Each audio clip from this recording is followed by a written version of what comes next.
All right, on this episode of Gun Talk Hunt, we've got the head honcho himself, fresh off a night hunt with some impressive night vision equipment. It's Ryan Gresham, this time on Gun Talk Hunt. Hey, I'm KJ, dedicated lifelong hunter here. If you got an interest in all things hunting, you're in the right spot. Whether chasing quail across the plains of Oklahoma or in pursuit of elk in the backcountry of British Columbia, you'll always find me on the hunt.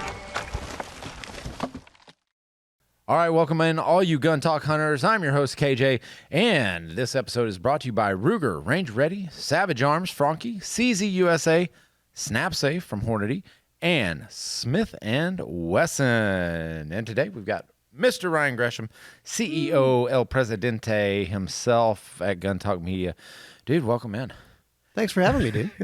Thanks for having me. Thanks for letting me host this. So it's hunting season, and everybody is out there. They're seeking the largest deer in the woods, or some people are just seeking a deer. Some people are doing it at night, and that's what you did recently. Not for deer, but yes. Yes, not for deer. But you went on a kind of a whitetail and hog hunt. Whitetail in the day, hogs at night. Yep. Or predators at night, I guess I should say.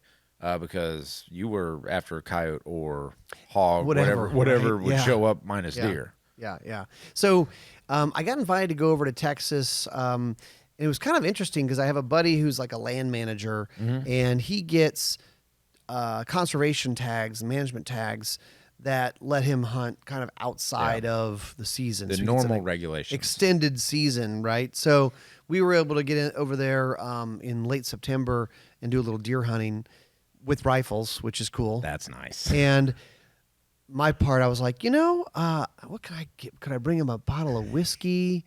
Could I bring him some chocolates? I was like, how about chocolates? Like, what do you bring somebody who's like, hey, you want to come hunt? And you're like, I appreciate it. Yeah.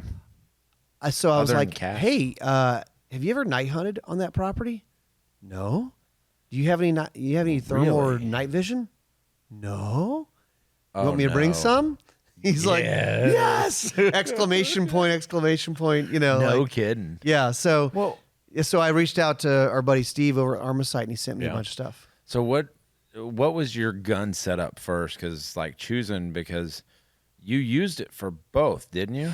I brought a bunch of guns. Oh, you did? So I had the new Savage Axis 2 rifle. Okay. I went up to Savage and I had built that gun on a media event in 6.5 Creedmoor. It's left-handed, bull gun, yay!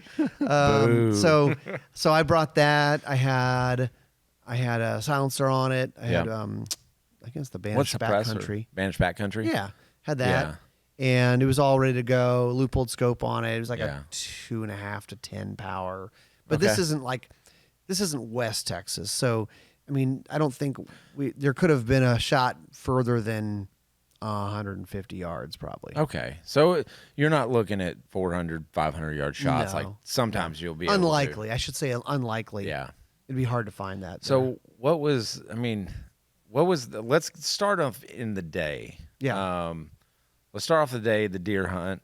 How'd that go? And you're just using the 2.5 to 10 loophole. So you haven't hit the night vision yet. Right. What was the deer hunting like? There were deer everywhere. I mean, it was like, it's this weird piece of property that is,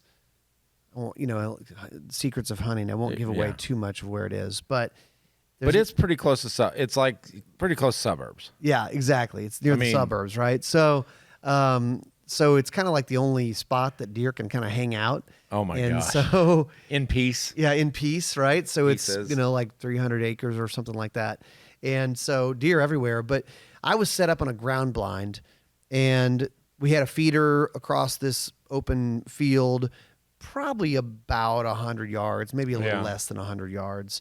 And so it's Texas hunting. You're staring at the feeder and you're looking around and seeing what else is going to come out. I was hunting, and what's funny is the deer I got. Here's the story to that. I'm sitting in this ground blind, and there's 4 or 5 other guys hunting that morning on this piece of property. Right. And so it's like a text chain. See here. And like, oh, I'm looking at 4 doe. Oh, I'm Like, why aren't you shooting them? I see a little buck. Oh, yeah, it's going, they're all telling me what they're seeing. I'm sitting over here like, saw a crow. You didn't see anything. I didn't see They put you in the anything. worst stand. I'm just like, well, okay, whatever, it's fine. So I'm sitting there not seeing a deer, haven't seen a deer, and then like Everybody's talking it got up. one down, and then I got one down. Kevin, was that you? Did you shoot? And all that, and I was like, I'm just sitting over there, so lonely. So they gar-holed you. Yeah. Which gar-holing is common when bringing new guys into camp. I got the spot. It's a great spot. Dude, I did. So let's put them. They probably where he won't don't. be in the way. So they probably don't listen to this podcast. So I'm gonna tell this story. So like I did that to someone last year. And they went in, they shot a buck. Like one of them that I was like, okay, for kids, for like first like real buck, like first buck, like it was awesome. But I was like, they probably won't see anything. I'll probably get this person one. Yeah. And then I'll move them to that one so they have another good Then I'll chance. put them on the good spot later. Then I'll put them on the good spot. But I want to hunt it first, which is totally normal. Which that sounds like you got gar-holed. And I tried to gar-hold them and they shot this like nice buck. And I was like, God dang it. Son of a gun. So here was what was funny. So we're sitting there and I'm seeing on the text like one of these guys had shot a deer. One of the guys had gone to help him look for the deer. Yeah. Oh, we see blood. We're tracking it. Oh gosh. But like an hour goes by and they're like, yeah, we're still looking. I'm like, that's not good. Never And good. so finally it's mid-morning. It's like 9:30. And I text him. I said, look, I'm not seeing anything. Just come get me. I'll come help you guys look for this deer. Yeah. So An extra set of experience dies. yeah, and so I get out of the ground blind and I walked over to the little dirt road where I got picked up on, which was, I don't know, 100 yards. Right. But I'm standing against a tree in the shade, kind of like not out Nice in the little open. spot. Well, not out in the open in case something does walk out. Right. And I'm just kind of standing there looking around and I can hear the four-wheeler coming. It's getting closer, closer. And then I hear, and I'm like, he stopped about 50, 70 yards before getting to me. I couldn't Right. see him, but I could hear him back there on the trail. Yeah. And I'm like, he sees something. And I look down the other direction, and there's a big old doe standing out there in the open on the dirt road, Really? looking past me, looking down the road at him, him. obviously. Oh, it And I'm couldn't have like, been any more perfect. So I drop down, I pop out the bog pod, I get on it, and I can hear my phone in my pocket. Bzz, bzz, bzz. I know he's calling me going, there's a deer on the road. Where are you? And I'm like, and I can hear it going off in my pocket. I'm like, let me just, and she's almost facing directly at me. Okay. But You can make that just shot. kind of How quartering. far away? She was probably 120 yards, something Okay. like that. It's not bad. No, not You can bad. make that shot. It's not a big deal. No. I mean, I haven't missed too many animals at that distance. I can't Just- say none. I can only say one. So, yeah, I shot. I hear it whack, and she kind of kicks. So and head on. runs. Or did she was turn what- at that point? It turns out I thought I'd caught her maybe in the chest. Yeah. But I actually made a better shot than that, and it was quartering, so I was kind of front shoulder, and then we recovered the bullet in the hind quarter on the opposite side. Jeez. Went all the way. Yeah. That's perfect. Yeah. So, and it was an HSM load. It was Sierra Game King, Yeah. I believe. Mm-hmm. And but yeah, she ran a little bit, and we recovered her, and it was great. So it was just funny because like I wasn't, I'd stopped hunting at that point. Yeah. But here he comes to pick Dude, me up, and a deer walks out on the road. That's how it always goes. Yeah. That when you're least expecting it is when it really happens for Yeah. you. So that's how it always goes with me. Hey, we're gonna jump in here with a word from our sponsor real quick. But after this break, we're gonna jump into night hunting. Like this is when you turn out the lights, you go dark, and you see what steps out at night. All that with Ryan Gresham from Gun Talk right here. Unmatched precision with the Ruger American Gen 2. In the heart of the wilderness, precision matters. Ruger introduces the American Gen 2 rifle. Designed for hunters who demand excellence, the Ruger American Gen 2 offers enhanced accuracy, smooth bolt action, and durable design. It's the perfect companion for any hunting expedition, providing reliable performance every time you pull the trigger. Trust the Ruger American Gen 2 to deliver when it counts. Visit Ruger.com to learn more and find your next hunting rifle. It's time to prepare for the shot of a lifetime. Whether you're a seasoned hunter or new to the sport, preparation is key. I preach it all the time. At Range Ready Studios, we offer the training you need to make that shot of a lifetime. Chris Sereno is on staff, and he has a host of instructors on hand to provide personalized trainings in state-of-the-art facilities and practical exercises that build your confidence and skills. From precision marksmanship to quick target acquisition, we've got you covered. Don't leave your success to chance. Visit rangereadystudios.com to learn more. All right, we're talking about one of my absolute favorite hunting suppressors. This one is developed for that backcountry guy. That's the Banish Backcountry. So if you want to be stealthy in the field, you got to go lighter. You got to go smaller. We understand that. That's where the Banish Backcountry really steps up.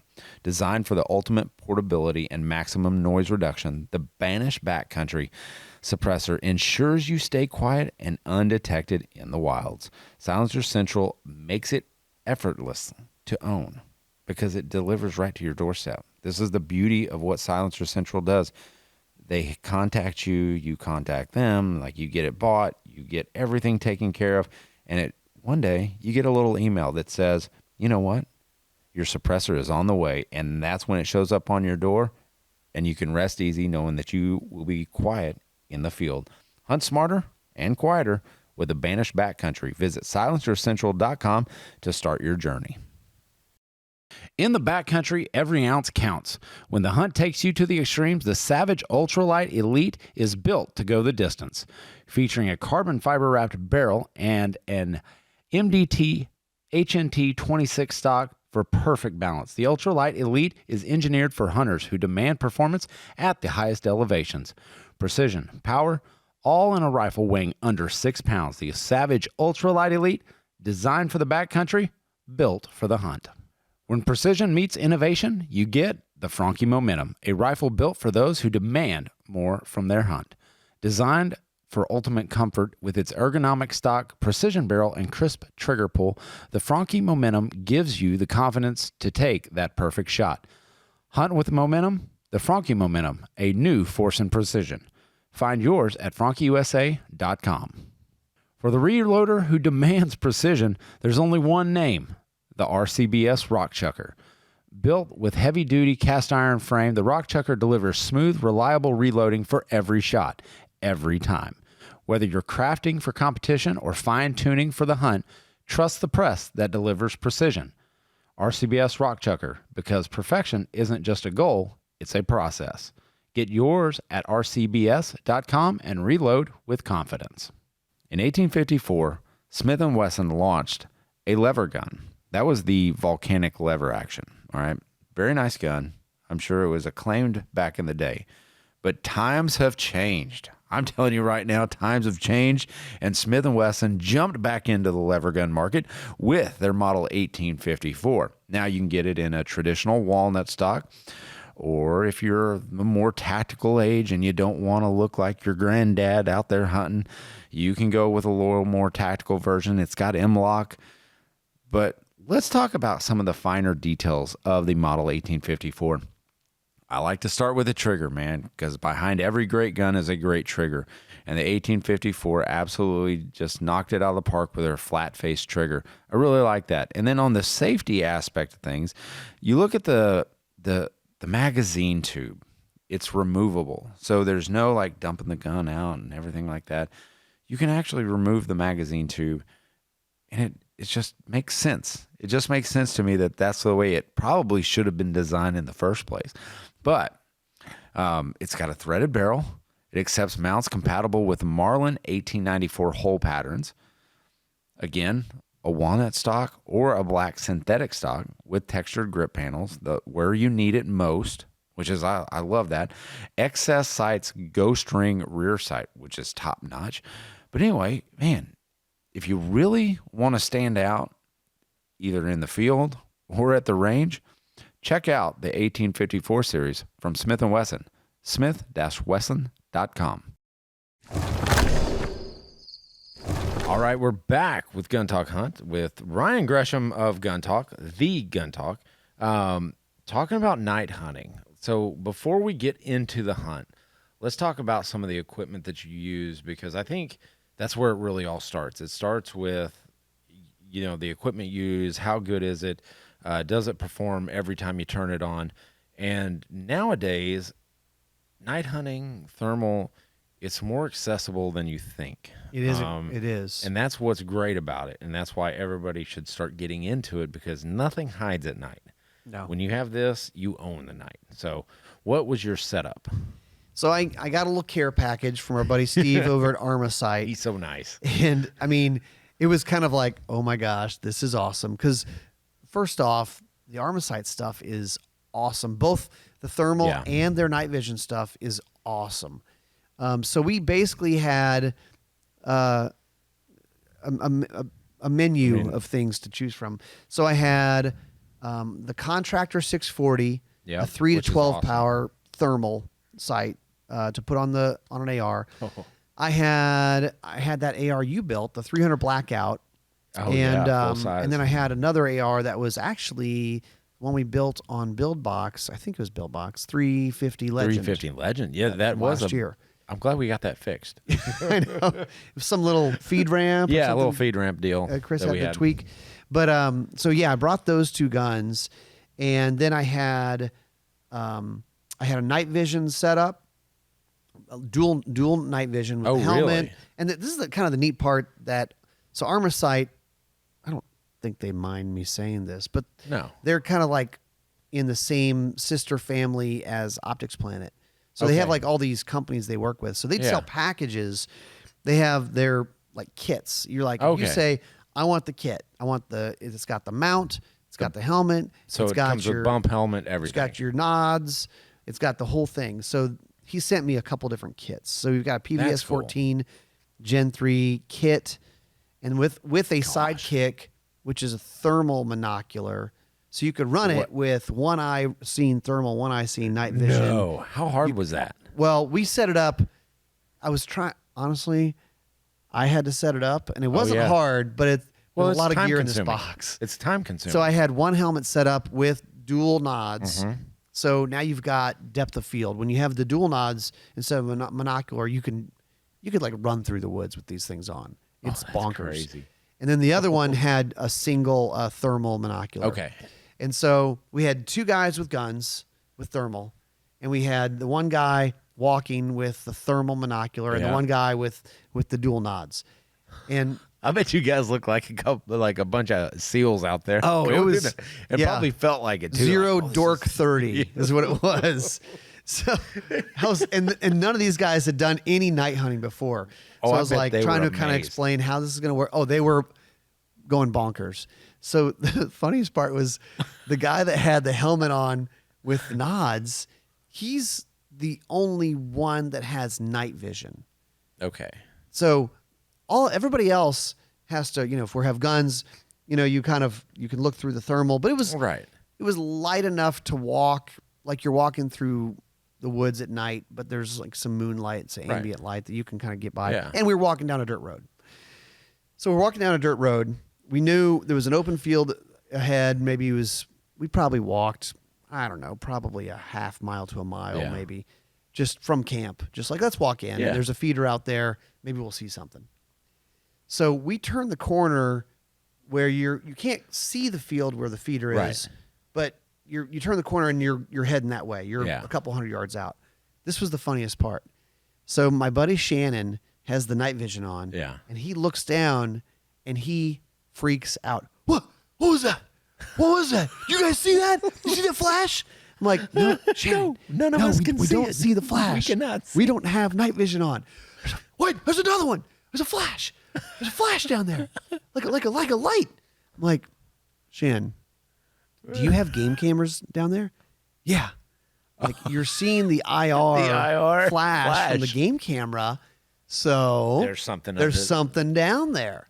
He's like, oh my gosh, this is crazy. So we creep down there. And that was kind of a neat thing. Like I had never thought of that. And I've done a decent amount of night hunting. a lot. I'd never thought of seeing, and it's like seeing the flash of light that's 300 yards away. You can't see the animals because it's night vision, but you see this flash going off. I thought that was really cool. That is cool. That's a cool little thing to pick up on. Like, I guess that's a cool way to find your cameras too. Yeah.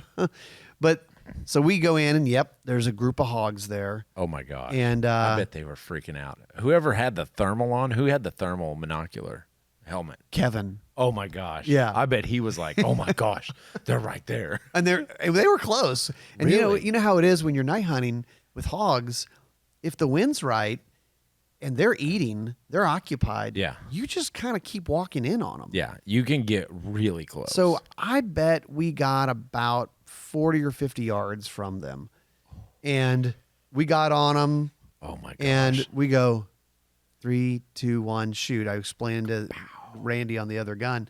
And I dropped the big hog. Then they start running. I dropped another one running, which was really cool. Got it on video. We'll post the video. And that's really cool too, is that a lot of today's like night vision and like Armasight stuff records. Yes. Which documents everything. Yeah, it's really cool.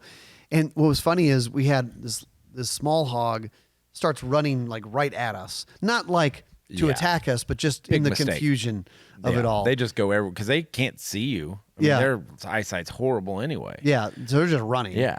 And he ran probably 10 yards from us, but I didn't have a shot. We had all these people, and it was like, okay, I'm just gonna let him go. But it was fun.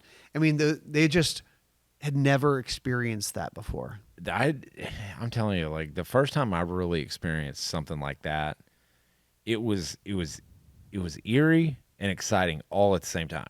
Like there is no doubt that you realize how effective this night vision and thermal game is when you use it on hogs. And that's one of the only ways that you can kill these things. Yeah, they're very Because nocturnal. They are nocturnal as all get out because they're not coming out in the heat of the day because you were down there when it was probably, 90 degrees during the day. Warm. I mean, it was hot. And so it was one of those days where you clean your deer as soon as possible because the meat's going to start spoiling as soon as it like starts cooling down. Yeah.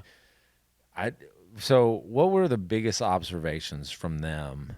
I mean, aside from, oh my gosh, this is so cool, that you noticed them picking up on? So what was interesting is putting on the bump helmet and I adjusted it to them. They picked up on it really quickly. I mean, it wasn't like, I don't know what I'm doing or how does this all work. Yeah. It's fairly intuitive and really it is some high-tech gear, but it's actually pretty easy to use. And so, I mean, there's only a couple controls on those things. And so I kind of explained like with the thermal, it was going to auto nuke. It kept having, it's NUC. I wish I could remember what it stands for, but it's kind of like calibrating. It auto calibrates. And so, it was that. It wasn't easy conditions because it was warm and it was humid. Yeah. So just the atmospheric conditions for that equipment, it wasn't ideal, but you could see everything. It was amazing. Well, that's one thing that you see about with the video, and we will post that video on probably our YouTube shorts or something like that. But one thing you do see is the clarity that you're seeing through the video, and what you're seeing in the video is really what you're seeing in real time. Yeah. I mean, it's that clear. Yeah. And when you realize that, and so there's so many applications for this, it's not just nighttime hunting. Like I will walk in, if I have access to thermal, I will walk into my deer stands using that. Yeah. One, I don't want to get sprayed by skunk, which last time I was out hunting with the boys, I mean, there were skunks everywhere. I mean, Really? I think we saw like, I don't know, I think I saw 6 different skunks. Like, and there were a couple booners in there. They're big. They were massive. But you look at it and like that's one aspect of it is not getting sprayed by skunks, but the other aspect is not bumping deer as you're going in. It's not, you're not hunting with them because I don't have it attached to a rifle. But it's just like either a monocular or a bump helmet, which I don't deer hunt with a bump helmet because I'm not that bougie. Like I'm not that guy. I'm like, throw it up every once in a while just to glass and then walk in. Yeah. And then those pre-light hours, like when it's that sun, it's almost shooting time, and you just want to see like, okay, should I be paying attention? And you're like, okay, there's should I get off Facebook? Exactly. Like one of the coolest things that I've ever seen when I was doing something like this is I saw like 3 coyotes, and I'd never seen it before. They ran across this whole field, and I was just having fun playing with the thermal, watching them, and they run all the way across the field. And it was like 2 of them stood guard around the feeder while the third one, like on hind legs, got up and started eating out of the feeder. Wow. I've never seen that before. And like, I wouldn't have seen it if I hadn't had thermal. And also game recovery. Yes.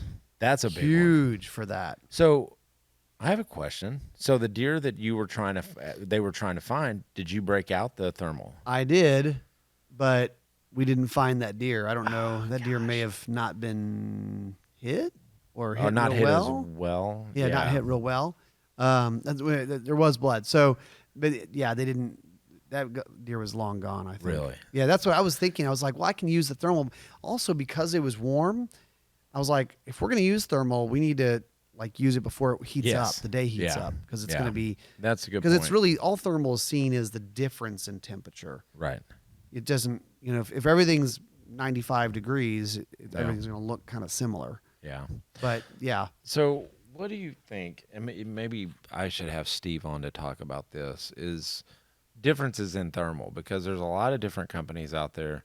And how would a person distinguish on whether or not they go with like an Armacite? Yeah. Like how do you sit there? I think it's like the processors they use, and there's a bunch of technologies that they use. It's going to be more expensive than your average scope. Right. Thermal is more expensive than your average scope, although the prices have so come much cheaper down than from what they were 10, 15 years ago. Now, Armacite stuff, they have different resolutions. So we were using kind of the good stuff. The 640 resolution is really good. They have a less good resolution, but it's still really good. For most people, for what you're going to do, it's great. I'd say that Armacite seems to be kind of a prosumer level. It's probably upper level of that, regular hunter guy doing it. But yes, expensive is totally subjective and relative to what you're doing. But if you're spending a bunch of money on gear, it's just another piece of gear. It is. How much do you have in your side-by-side, and how many extra guns do you have? You're right. That you don't really need. Sell a couple guns that have been sitting around, and you could buy a thermal. Now you can do a whole nother different part of hunting. I know, but here's the next thing. Armacite, if you're listening, Steve, if you're out there listening, thermal drones. That's, if I'm going to, now you got me thinking, because I want a thermal of my own, because typically we have nice connections that will loan us out some, and we send them back. So usually it's like a rotating, it's a rotation. But what I would really like to get is a thermal drone for game recovery. Huge for that. That's huge. Actually, the stuff we were hunting in was so thick.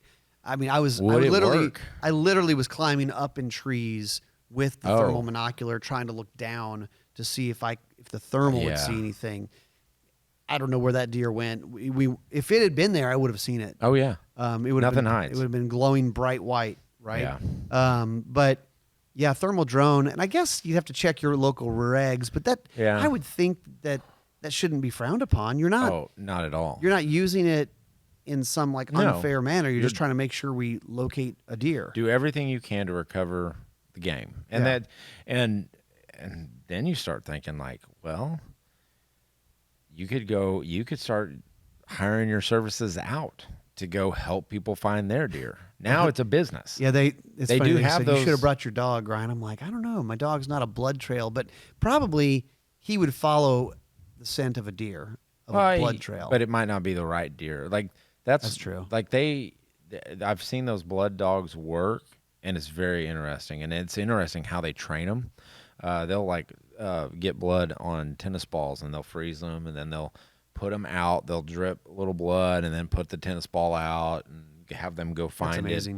it. Yeah, it's absolutely incredible what they do. But that's why I need to bring my dog this year. I just don't know if I want to deal with a headache.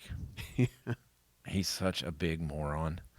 Like that's always the thing with dogs, right? You're like, it could be great, or it could be like I'm dealing with a 4-year-old. Yes, Yeah, absolutely. And a GSP is like absolutely 100% a 4-year-old.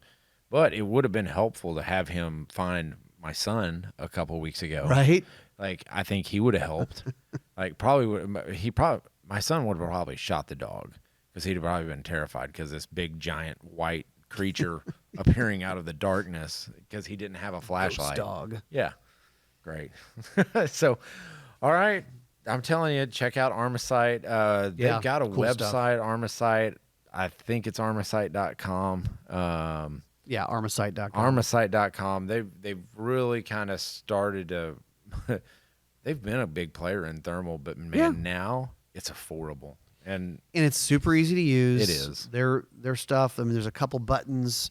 We sighted it in with. I mean, before the hunt, it took a couple shots. yeah, it didn't. And then take a lot. kind of confirm it and go, okay, am I really on? Yeah, Yeah. you're really on. Okay. Oh, it's amazing stuff. I'm telling you, go I promise check the them out. video will show Oh. it was on. Yeah, how many did you hit out of the group? I think there were. I killed 2. Maybe. Well, you saw 2 like for sure die, but I hit more than that. He hit probably. I was saying 5, maybe 6. That the shots that I saw was like, oh yeah, that's a hit. The hog just didn't go down, but Yeah. they're hogs, so just let them die They're wherever. tough. Yeah, that's also good. Yeah, That counts. It counts. A hit counts in hogs. So, all right, guys, you know the drill now more than ever, all year long. Keep those muzzles pointed in a safe direction and always be on the hunt.